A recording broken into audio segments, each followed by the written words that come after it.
નાગરિકોને શુદ્ધ અને આરોગ્યપ્રદ ઘારી મળી રહે તે માટે સુરત મહાનગરપાલિકાનું ફૂડ સેફ્ટી વિભાગ સક્રિય થયું છે. ચંદી પડવા પહેલા ઘારીના 15 સેમ્પલ લેબોરેટરીમાં મોકલાયા છે. મહાનગરપાલિકાના ફૂડ સેફ્ટી વિભાગે આ કાર્યવાહી માટે 10 ટીમોની રચના કરી હતી. આ ટીમો દ્વારા સુરતના દરેક ઝોનમાં આવેલી ઘારી વિક્રેતાઓની દુકાનો પર દરોડા પાડવામાં આવ્યા હતા. અત્યાર સુધીમાં આરોગ્ય વિભાગ દ્વારા ઘારીના કુલ 15 જેટલા સેમ્પલ લઈ તેની ચકાસણી માટે લેબોરેટરીમાં મોકલી આપવામાં આવ્યા છે.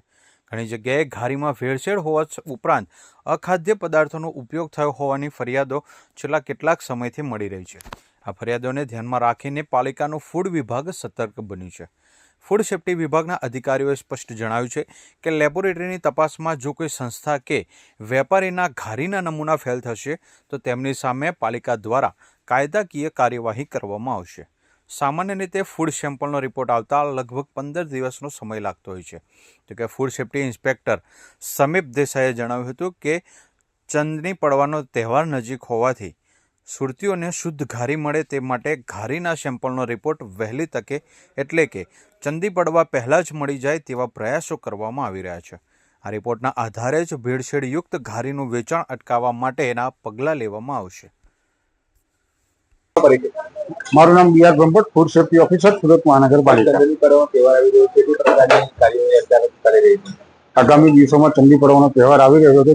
ચંદી પડવાના તહેવારોના સુરતીઓ ખાસ કરીને ઘારીનો મોટા પાયે ઉપયોગ કરે છે અને ઘારીનું વેચાણ પણ ખૂબ મોટા પાયે પ્રમાણમાં હોય છે.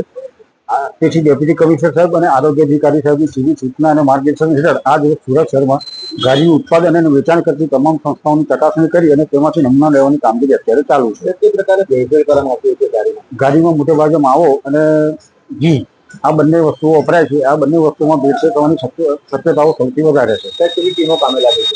અત્યારે 11 ટીમો કામે લાગેલી છે.